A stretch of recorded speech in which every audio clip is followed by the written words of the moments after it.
Hello, my name is Sister Sophie and I'm a sister of the Holy Family of Nazareth living in Sydney, Australia. And it's great to be able to be with you today and share with you some thoughts and reflections on St. Joseph. As you probably know, we're in the year of St. Joseph. The year of St. Joseph began last year on the 8th of December.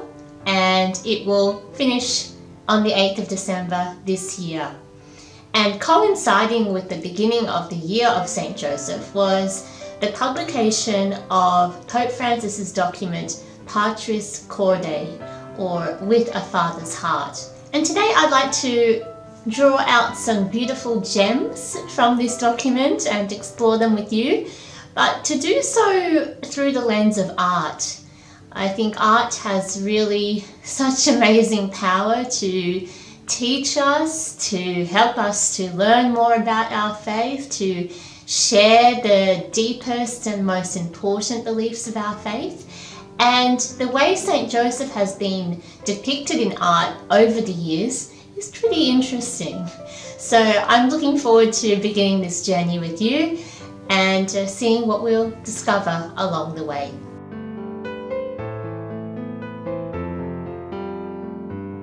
The first topic of Patris Corde is beloved. What do we mean by beloved?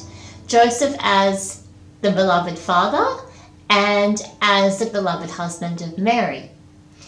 Now, you might be wondering, how does this translate in art? How has Joseph been shown as beloved husband, beloved father in artworks? Well, for a long time he hasn't been, and I'm going to show you one example of that now.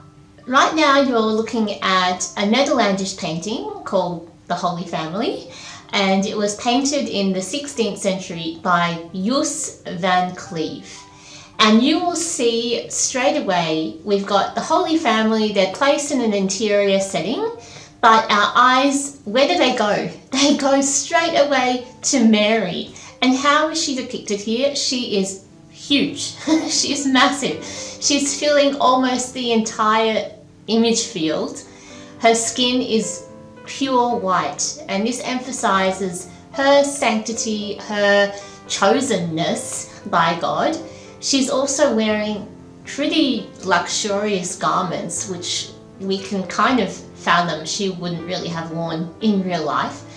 And what is she doing? She's holding Christ, who's also quite large, quite fair-skinned too, and she's breastfeeding him, and that's probably about as intimate as you can get in terms of relationship. It's emphasizing that they are really a distinct, a close unit, mother and child. Where is St. Joseph? He's in the background of the scene. He's pretty small. You can see he's an elderly guy. He's even got some teeth missing. He's wearing a tunic and holding glasses and a scroll which actually has the text from the story of the Annunciation written on it. We can see that while Joseph is actually contained within this image, the same space as Mary and Jesus, he's also distinct from them by his difference in dress, his difference in size, and just his physical separation too. So in this painting, the artist is trying to show Mary and Jesus are one unit, one distinct unit, one close unit, and Joseph's more like an observer, not a full participant in family life. In the 17th century, the Catholic Church went through a sort of movement which was called the Catholic Counter-Reformation. You might have heard of the term Baroque. This is really the artistic movement that developed from this Counter-Reformation. And I'd like to explore with you two Spanish artworks which really emerged during this period and which emphasized a shift in the way that Joseph and even the Holy Family as a whole was viewed during this time. Both of these artworks are by Spanish artist Bartolomé Esteban Murillo. In the first artwork, the Holy Family, you'll see Joseph is standing in the center of the image and he's holding Jesus, and he's about to hand him to Mary, who's sitting down. She's been doing some sewing, and she's just looking up from her sewing and is going to take the baby. In the background, you see Joseph's carpentry bench. So they're really in an interior space, which is so connected with their livelihood, their productivity, and their family life. Interestingly, all the figures are quite similar in appearance, similar in colouring. Mary and Joseph have similar style of dress. So they are really one distinct family unit. And we see that Joseph, by being placed at the center of the scene, he's shown to be a really active and involved figure in the family. This is also replicated in another work by Murillo, The Holy Family with the Little Bird.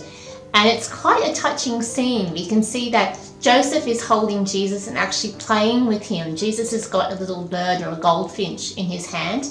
There's a dog playing at their feet. And in the background, Mary's again doing her sewing. And once more we see the family is quite unified. They're enjoying a tender moment of intimacy. And unlike the first artwork I showed you, in both of these paintings, Joseph is really included in the family life. He's actively participating. He's willing to engage. And the relationship that Mary and Jesus are giving to Joseph shows that they love him too. They want him to be involved. They value his involvement and his engagement with them. So this really shows he's a beloved figure. He's a beloved participant in family life. How does Pope Francis touch on this theme of beloved? In Patris Corde, he writes, St. Paul VI pointed out that Joseph concretely expressed his fatherhood by making his life a sacrificial service to the mystery of the Incarnation and its redemptive purpose. He employed his legal authority over the Holy Family to devote himself completely to them in his life and work. He turned his human vocation to domestic love into a superhuman oblation of himself, his heart, and all his abilities, a love placed at the service of the Messiah, who was growing to maturity in his home. I'd like to share with you a little story now from my own life, which kind of indicates, I guess, Joseph's place, the place we kind of give Joseph in our own lives. Growing up, we really valued at home the nativity scene. I distinctly remember one moment when I was probably about 9 years old. I was playing with this nativity set and I decapitated Joseph. I basically knocked him off the bench. His head fell off and there was a giant hole in his back. And my dad repaired him. He's still a little bit worse for wear. Got a few lines of glue, but Joseph was once again whole. And I think that kind of emphasizes in a way, or indicates in a sort of a humorous way, how Joseph was kind of put at the background, generally in our own thinking, but also in the artistic and devotional life of the church. As Pope Francis is saying, Joseph's role is fundamental in that he really devoted his entire life to Mary and Jesus. And we can take a lot of inspiration and instruction and guidance for ourselves too, how we can do that in our own everyday lives, in the own happenings of our day, within our own families, how we can devote ourselves to Mary and Jesus.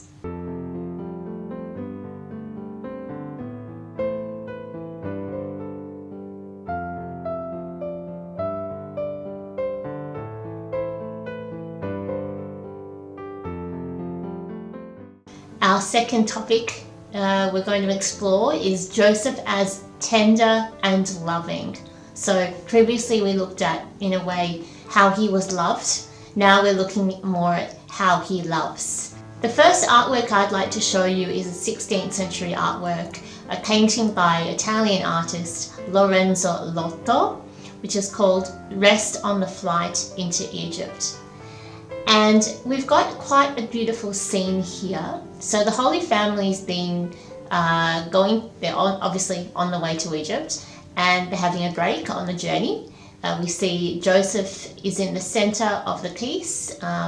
Mary is on the edge of the artwork, and they're also accompanied by a kneeling female saint who's got a sword piercing her chest, and she's identified here as the Christian martyr Saint Justina. It's really interesting to note particularly what Joseph is doing here. He is lifting up a small white veil, kind of a shroud even, which is covering the sleeping baby Jesus. And in doing so, he reveals the baby to Justina for her to adore, and also reveals the baby to us. It's quite beautiful, isn't it, in a way? Also, his central placement kind of makes him act as an intermediary between Justina, who sort of, in a way, represents us too, and Mary. You can see Mary's looking up from her book. She's kind of involved in the scene, but she's not really actively participating. So Joseph is really the one who's bringing Justina and us too to Mary and Jesus, revealing them both to us. And he does so in such a tender and loving way. This next artwork by Luca Massari, called The Holy Family's Laundry, or Madonna of the Laundry, is probably my favorite painting of all. Here we see the Holy Family doing laundry. Mary and Jesus are taking the garments out of the basket, washing them in the river, and Joseph is hanging them on the line. What do we notice about all the members of the family? We notice that they're quite simply dressed, they're barefoot as well, and most importantly, they're engaged in something so ordinary that we ourselves do every day. Maybe we don't like to do laundry so much, but we have to do it. So it kind of makes our own everyday life, our own everyday actions pretty holy, pretty extraordinary. If we look a little bit deeper at this artwork, we'll see that Joseph is the only one to be looking out at us. He's looking out at the viewer, engaging directly with us. And like this artwork I've just shown you previously by Lorenzo Lotto, Joseph is actually the means by which we can enter the space and connect with him, but also connect with Mary and Jesus too. And he does that in, again, a loving way by assisting in family life. This final artwork by Jacques Callot shows the Holy Family at a meal, having supper.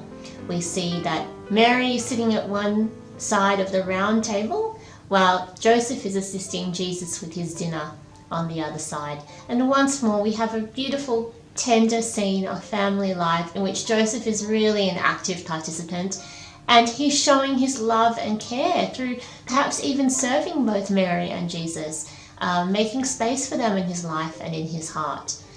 Pope Francis has beautiful things to say on this topic in Patris Corde. Even through Joseph's fears, God's will, his history and his plan were at work. Joseph then teaches us that faith in God includes believing that he can work even through our fears, our frailties, and our weaknesses. He also teaches us that amid the tempests of life, we must never be afraid to let the Lord steer our course. At times, we want to be in complete control, yet God always sees the bigger picture. A few years ago, when I was spending some time with my grandparents, I was having a chat with my grandmother, and she said to me something I never forget. She was talking about my grandfather, and she said, "If you ever find someone as loving, as good a man as he is, you would be really blessed." And that's really the first time I'd ever heard her say something like that about my grandfather, and it really made me think about the importance of relationship, the importance of love in our relationships. And I also started thinking about, as I was reflecting for this topic, about the number of times that I've really put limitations or bargains on God. That I say to God, "Oh yeah, I'll do that for you if you do this for me. I'll go to church more. I'll say more prayers. I'll do this for someone else, or I'll do this for you if you just give me what I want." So putting those limitations on God, maybe you've done that yourself in your own life, is something that we tend to do. We'd like to be in complete control of our lives. We don't like to admit that we don't know what's going on. Joseph, a lot of his life didn't know what was going on, but he still acted with that tenderness, that love, that ability to accept that he wasn't in control, that God was the one in control, that God was the one steering, and he just had to allow himself to be moved in whatever way and to whatever point God was moving him.